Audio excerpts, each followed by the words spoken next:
दिल थाम कर बैठिए। 2026 में अब वो होगा जिसकी किसी ने कल्पना भी नहीं की होगी। आने वाला साल जो 2026 होगा वो सनातन के लिए, ज्ञान के लिए, धर्म के लिए, भूमि जमीन के लिए, कृषि के लिए ये बहुत उन्नत रहने वाला है, बेहतर रहने वाला है।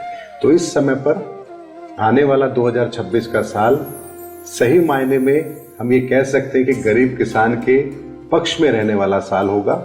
इस समय पर खाद्यान्न को लेकर के अगर हम परिस्थिति की बात करेंगे तो सबसे बेहतर परिणाम कृषि के रहेंगे। उपज भी बेहतर रहेगी तो उसके भाव भी सही रहेंगे और कुल मिलाकर अगर हमें बात कहें कि 2026 के साल में खुशहाल जो रहेगा वो किसान जरूर रहेगा। क्योंकि हम 2025 में देखें कि खरीफ में भी जब फसल पक गई थी तो बारिश से समाप्त हो गई और जब बुआई की बारी आई थी तो कई बार बुआई होने के बाद भी अभी मतलब उसके घर पे दाना आया नहीं है। तो 25 में जितना मतलब उसको नुकसान हुआ है मतलब आर्थिक रूप से वो हम देखें तो काफी हुआ है और 2026 में इसकी पूर्ति जरूर होगी। जो परिवर्तन, जिस परिवर्तन की बात हम कर रहे हैं, जिसके बारे में हम सुनते आ रहे हैं 500 साल से, जिसकी हम प्रतीक्षा कर रहे हैं, चाहे वो कल के अवतार कहे, उनके प्राकट्य का साल भी 2026 रहेगा। हाँ, मैंने आपके एक पॉडकास्ट में सुना था जब आपने एक घोषणा भी की हुई है कि 2026 में कल्कि आएंगे। जी, कल्कि का परिचय दुनिया के सामने 2026 में होगा, ये बात निश्चित है।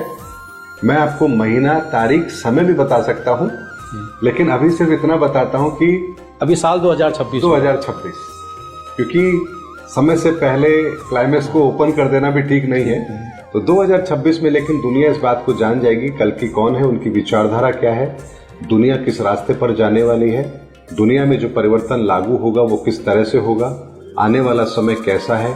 धर्म युग के बारे में जो बात मैंने कही थी 30 मार्च 2025 के लिए, उस पर मोहर लग जाएगी 2026 के अंदर।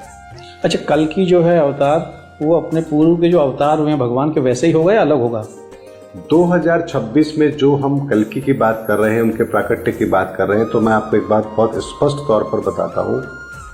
कल्कि जो अवतार हैं वो अब तक के जितने भी अवतार हुए हैं उनसे सबसे अलग हैं और इनके बाद, कल्कि अवतार के बाद इस दुनिया में किसी और अवतार के आने की आवश्यकता ही नहीं रहेगी। इसको थोड़ा सा ब्रीफली समझ लेते हैं। सतयुग के अंदर जो अवतार हुए वो हिरण्याकश्यप के वध के लिए हुए, नरसिंह अवतार आया, वो क्षणिक अवतार थे। उस समय समस्या केवल प्रहलाद की थी और किसी की समस्या नहीं थी। त्रेता युग के अंदर भगवान राम आए, समस्या पूरे संसार की नहीं थी। राम ने रावण का वध किया, विभीषण को राज्य दे दिया, कार्य पूर्ण हो गया। द्वापर युग के अंदर समस्या दो कुलों की थी, परिवार का झगड़ा था, समाज का झगड़ा था। ऐसे में ये भी पूरे दुनिया की समस्या नहीं थी, लेकिन वर्तमान में जो कली का प्रभाव है पूरी दुनिया पर है। हाँ, कली ने हमारी पूरी सोच पर अपना आधिपत्य जमाया हुआ है। ऐसे में पूरी दुनिया के लिए अगर कोई समाधान लेकर आ रहे हैं तो ये कोई साधारण सा कार्य तो नहीं है। और इतना बड़ा कार्य अगर कोई कर रहे हैं और आज के वर्तमान युग के अंदर कर रहे हैं, तब बताइए कोई अगर उन पर विश्वास करेगा तो किस आधार पर करेगा? क्या वो केवल कथा कहानियां बता देंगे, उस पर दुनिया विश्वास कर लेगी? आज इतने बड़े बड़े साइंटिस्ट हैं, रिसर्चर हैं, इतने बड़े बड़े पॉलिटिशियन हैं, हम एआई के जमाने में जी रहे हैं। तो ऐसे में अगर कोई अपनी बात रखेंगे दुनिया के सामने तो सोचिए उनके ज्ञान का स्तर क्या होगा, उनके जो लॉजिक्स हैं उनको कौन ब्रेक कर पाएगा? हाँ, उसकी स्वीकार्यता भी उसकी स्वीकार्यता उतनी ही बड़ी होगी। तो इतनी बड़ी स्वीकार्यता के साथ अगर हम आगे बढ़ेंगे तो कोई साधारण घटना नहीं है। दर्शकों, इसे कहते हैं दूध का दूध और पानी का पानी हो जाना। मनोज गुप्ता की हर एक भविष्यवाणी, चाहे वो किसानों से जुड़ी हो या युग परिवर्तन से, सब की सब संत रामपाल जी महाराज पर बिल्कुल सटीक बैठ रही हैं। 2026 में दुनिया के सामने उस परम शक्ति का पूर्ण रूप से प्रकट होना तय है। इसी क्रम में अब प्रस्तुत है एक और ज्योतिषाचार्य मनोज गुप्ता की वह भविष्यवाणी जो उन्होंने स्पीकिंग ट्री चैनल पर साझा की थी। इस भविष्यवाणी के अवलोकन से यह स्पष्ट होता है कि उनके कथनों का संबंध वर्तमान समय में पृथ्वी पर अवतरित संत रामपाल जी महाराज से जुड़ता हुआ दिखाई देता है। भारत का रोल भी समझना चाहूंगी इसी धर्म स्थापना में। देखिए, भारत को विश्व गुरु कहा गया है, और जब हम स्पिरिचुअलिटी और धर्म का नाम लेते हैं तो भारत एक बहुत लीडिंग पावर है। बट आने वाले समय में भारत का क्या रोल आपको लग रहा है? देखिए, भारत को अगर हम विश्व गुरु के दृष्टिकोण से देखते हैं तो भारत विश्व गुरु कैसे बनेगा? क्या इकोनॉमी के आधार पर बनेगा? क्या पॉपुलेशन के आधार पर बनेगा? क्या एक बहुत अच्छी राजनीतिक व्यवस्था हमारे यहाँ है इसलिए बनेगा? ऐसा नहीं है। इस पूरे सिनेरियो के अंदर 2027 तक जो इस सिनेरियो रहने वाला है, इस पूरे सिनेरियो में दो काम होंगे, वो एक साथ चलेंगे। सृजन का भी काम चलेगा और विनाश का भी काम चलेगा। सृजन के काम के अंदर जो अपनी महत्वपूर्ण भूमिका निभाने वाले हैं, उस व्यक्ति को हम कल्कि के नाम से पहचानेंगे।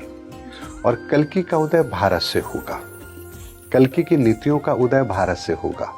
संपूर्ण विश्व को इस विनाश के बाद एक नए रास्ते की ओर अगर कोई लेकर जाएंगे तो वो कल्कि लेके जाएंगे। तब सोचिए, अगर कल्कि वो कार्य करेंगे तो पूरी दुनिया का नेतृत्व कौन करने जा रहा है? कल्कि करने जा रहे हैं, और कल्कि भारत से हैं। तो भारत का भविष्य तो उज्जवल है, इसमें कोई दो राय नहीं है। चूंकि भारत से उस ऊर्जा का उदय हो रहा है, तो भारत जिन नीतियों पर पहले से चला आ रहा है, वो नीतियां सनातन की नीतियां हैं, वासुदेव कुटुंबकम की नीतियां हैं। तो हम उन नीतियों पर चलते आए हैं जो सनातन की नीतियां हैं, जिन्होंने हमेशा से विश्व को एक आदर्श स्थापित करने का एक रास्ता जिसे दिखाया है। अगर पूरे विश्व को, तो भारत है। हम राम को फॉलो करते हैं, हम कृष्ण की नीतियों को फॉलो करते हैं, ये सब भारत से ही है। तो ऐसे में कल्कि का उदय जो होगा वो भारत से ही होगा।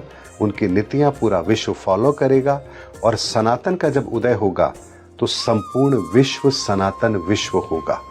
यानी ये वो चेंजेस हैं जिसके बारे में अगर मैं साधारण शब्दों में आपसे कहूं, हमने एक पॉडकास्ट में जब डिस्कस किया तो हमने ऊर्जाओं के लेवल पर किया था। आज हम भौतिक लेवल पर उस चीज की बात कर रहे हैं कि अच्छा ठीक है, ऐसा होगा तो धरती पर इसका क्या प्रभाव होगा।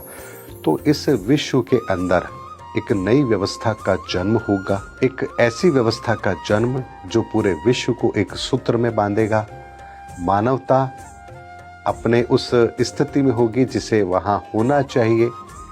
धरती पर लोग मानवता के लिए कार्य करेंगे। राजनीतिक व्यवस्था के अंदर एक नई व्यवस्था का जन्म होगा, जो व्यवस्था सनातन के आधार पर होगी। यानी सब कुछ आप देखेंगे कि परिवर्तित तो होगा, और ऐसा परिवर्तन जो आज से पहले कभी इस धरती पर हुआ ही नहीं है। और इसीलिए मैं आपसे कह रहा हूं कि धर्म युग की स्थापना का कार्य है, और जब कोई चीज नई स्थापित होती है तो पुराने बहुत सारे पैरामीटर होते हैं जिन्हें डिमोलिश होना होता है। और ये वही समय चल रहा है जब पुरानी चीजें जो इस धरती के लिए नहीं है उसे समाप्त होना है, और एक नव सृजन जो इस धरती के लिए अनिवार्य है उसको स्थापित होने का कार्य भी इस समय पर होना है। बहुत तो आने वाला समय भारत का है, भारत के उस सिद्धांतों का है, जिन सिद्धांतों को हमारे वेदों के अंदर, शास्त्रों के अंदर बहुत स्पष्ट शब्दों में कहा गया है।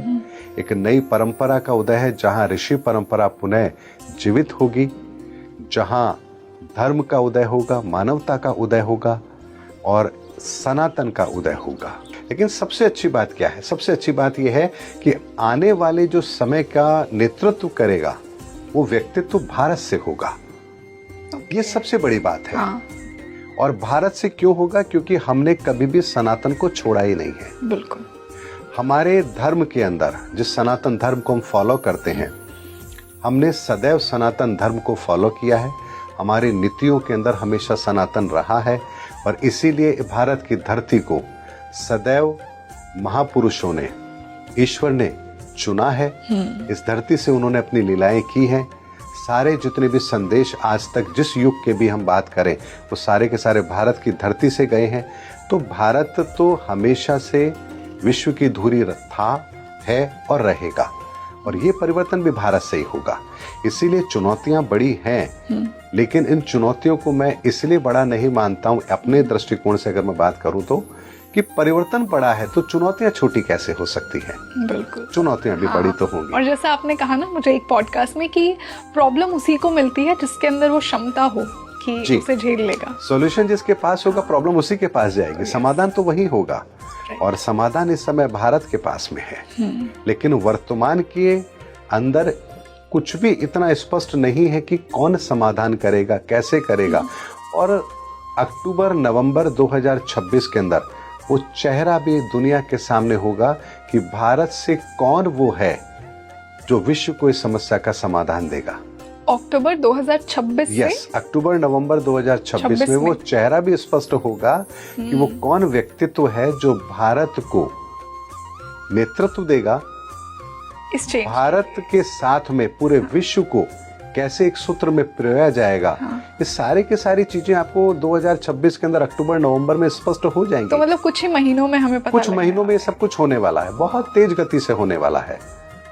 और ये सब कुछ पहले से निर्धारित है, ऐसा नहीं कि आज घटित होगा, ये पहले से निर्धारित है। 500 साल पहले संत अच्युतानंद दास जी को इस चीज को सब कुछ उनको दिखा दिया गया था। उन्होंने शब्दों के माध्यम से भविष्य मालिका में लिख दिया था कि आने वाले समय के अंदर ये सब कुछ होगा तो कैसे होगा।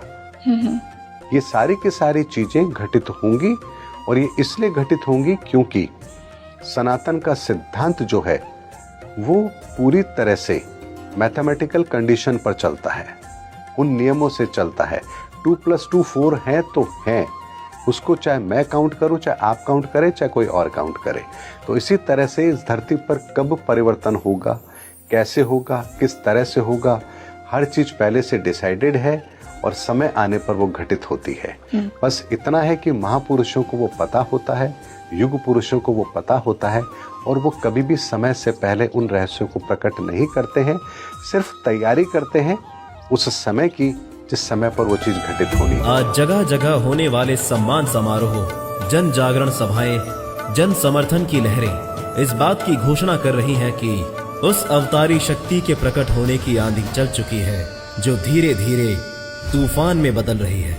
हरियाणा के रोहतक जिले महम की ऐतिहासिक 24 चबूतरे से उठी ये पावन हवा गुराना, धीरनवास, ढाया से होती हुई दिल्ली तक पहुंचकर आंधी बन गई। जो अन्नपूर्णा मुहिम चली हुई है, बहुत एक गजब की अन्नपूर्णा मुहिम है। अन्नपूर्णा मुहिम ने सैकड़ों लोगों की जान बचाई है। अगर ये मुहिम ना चली होती, किसी ने और ने तो सहयोग करना को नहीं था। ये संत रामपाल जी ने जो मुहिम चलाई, उससे काफी लोग, अगर 2 फसलें मर जाती है तो किसान सुसाइड करने की तरफ भागते हैं, सुसाइड करते हैं। जब से ये मुहिम चली है, किसी ने भी सुसाइड नहीं किया है। तो मैं ये एक बात और कहना चाहूंगा कि भाई कोई भी गरीब दुखी कर्जा तो किसी का पैठा नहीं करता। पूरा हरियाणा भारतवर्ष में तक कोई भी दुखी हो गया, सुसाइड ना करियो। एक बारी संत रामपाल जी महाराज तक फरियाद पहुंचा दियो। अगर जे ओढ़े भी तब न सहयोग ना मिला, फिर से सारे सुसाइड कर जो, कहीं नहीं मिलने वाला। फिर संत रामपाल जी सतगुरु रामपाल जी भगवान जी की जय हो। पूर्ण कबीर भगवान खुद है जी, खुद अपनी लीला दिखा रहे हैं। बंदी छोड़ सतगुरु रामपाल जी भगवान। और नहीं तो किसी ये न्यू नहीं गया करते। पहली तो ये जो पब्लिक बैठी आगे न्यू गया करते, ये पीसा में दान चढ़ावा मंदिरा में फलानी जगह न्यू करा, यू पीसा जावा कड़ा है। अरीब के कहा है इस रामपाल जी महाराज पता पीसा आवा कड़ा है। बंदी छोड़ सतगुरु रामपाल जी भगवान जी। भाई ये पूर्ण संत है, पूर्ण संत। अगर इनकी दोनों चप्पल भी खड़का जानी, सारा धन तड़ा पर डूब कर मर जाएंगे। हमारे किसान भाइयों के ऊपर यह प्राकृतिक आपदा आ गई, जहां हमारे किसान भाइयों के साथ खड़े होने वाला कोई भी नहीं। वहां संत रामपाल जी महाराज जी ने यह आदेश दे दिए कि बच्चों, तुम्हें जितनी भी मोटर व पाइप की आवश्यकता है, निसंकोच होकर बोलो। आप लोगों को जितनी भी मोटर व पाइप की आवश्यकता है, आप निसंकोच होकर बोलो। वही सारा सामान संत रामपाल जी महाराज जी उनके घर, उनके गांव, उनके आंगन में पहुंचा कर आए हैं। बोलो बंदी छोड़ सतगुरु रामपाल जी भगवान की। संत रामपाल जी महाराज जी हमें बताते हैं कि किसान इस देश की रीढ़ की हड्डी है। जैसे बिना रीढ़ की हड्डी के हमारा उठना और चलना बहुत मुश्किल है, ऐसे ही बिना हमारे किसानों के इस देश का चलना बहुत मुश्किल है। और आज हमें बहुत ज़्यादा खुशी हो रही है। कहते हैं मुसीबत के समय पर जो सहायता मिल जाए उसकी एक अलग ही खुशी होती है। आज हमें बहुत ज़्यादा खुशी हो रही है कि हमारे किसान भाइयों के खेतों से खड़ा पानी भी निकला और आज हमारे किसान भाइयों की गेहूं की बिजाई भी चालू होगी। बोलो बंदी छोड़ सतगुरु रामपाल जी भगवान की जय हो। हम कहते हैं कि बाढ़ में महाराज ने किसानों की बड़ी मदद कर दी। मैं कहता हूं कि आधी बात है। अरे महाराज ने, संत रामपाल जी महाराज ने वो लाखों चिड़ियाएं बचा ली जिनका कोई बचानिया नहीं था। वो लाखों जनौर बचा दिए जिनकी कोई सुननिया नहीं था। वो करोड़ों चींटियां बचा दी जिनकी कोई देखनिया नहीं था। एक तत्वदर्शी ने सिर्फ और सिर्फ इंसान नहीं दिखते, ये ऊपर उड़ते हुए जितने परिंदे हैं ये भी उनके हैं। ये करोड़ों पेड़ जो बचाए, अगर वो पानी खड़ा रहता तो करोड़ों पेड़ समाप्त हो जाने थे। ये करोड़ों चिड़ियाओं के घोंसले समाप्त हो जाने थे। ये अरबों का जीव जंतु समाप्त हो जाना था। तो मैं नमन करता हूँ ऐसे महान महात्मा संत को, जिस महात्मा संत ने ना सिर्फ इंसानियत की सोची बल्कि समस्त जीव जगत की सोची। जगत गुरु तत्वदर्शी संत रामपाल जी महाराज की। और सन 2026 आते आते जुलाना, हांसी, बालन से गुजरती हुई गिरावट में ये आंधी तूफान में परिवर्तित हो गई। परानी जो भाव से बहती जिसमें रफ्तार नहीं, हृदय नहीं वो पत्थर है जिन्हें गुरु रामपाल जी से प्यार नहीं।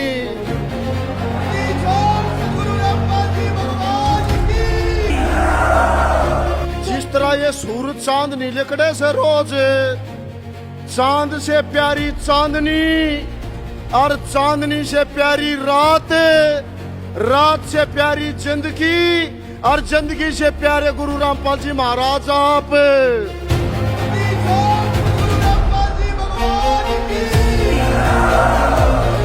जली को आग कहते हैं और बजी को राख कहते हैं। अगर कोई विश्व गुरु का नाम है उस गुरु को संत रामपाल महाराज कहते हैं।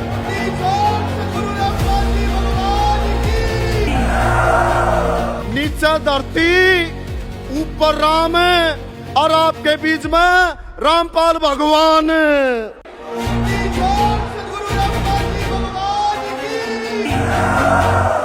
किसाना की दवाई आर पार की मदद कर दी गुरु जी ने। ईसा गुरु, जगत गुरु, धरती पुत्र, किसान मसैया, ईसा मानस रामपाल कैसा नहीं पाओगा भाई। बंदी छोड़ सतगुरु रामपाल महाराज की। पाइप मोटर नहीं, पर संत रामपाल जी महाराज की तो इसी सरकार है। हम सरकार तक की तरह प्रस्ताव करना पड़ेगा, फिर कितने एस्टीमेट बनेंगे, फिर ऊपर फाइल जागी, फिर लास्ट में जो हो जाएगा बजट कोना। संत रामपाल जी महाराज की तो इसी सरकार है। ना तो प्रस्ताव की जरूरत, ना एस्टीमेट की जरूरत, ना बजट की जरूरत। बड़े बूढ़े न्यू क्या रहे माया तो संत की दासी हो है।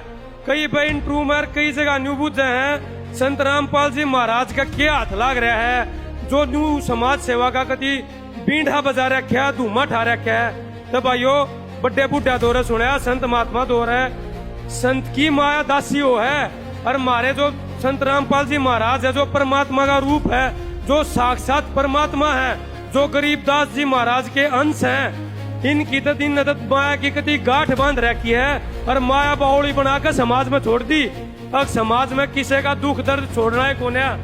वैसे एक बहन दौरत जान की जरूरत है, बतान की जरूरत है, होनी चाहिए तो नीत साफ होनी चाहिए, सच्ची श्रद्धा होनी चाहिए, रियल में प्रॉब्लम होनी चाहिए।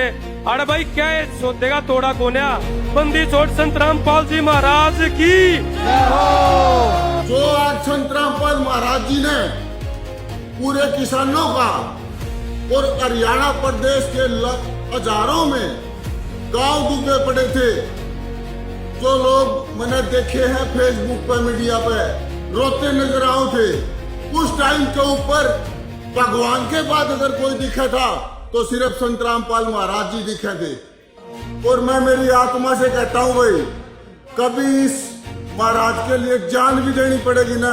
मेरे किसान भाइयों के लिए काम आया है, मेरे कामराम की पंचायतों के लिए काम आया है, तो इसके लिए जान भी कुर्बान है भाई।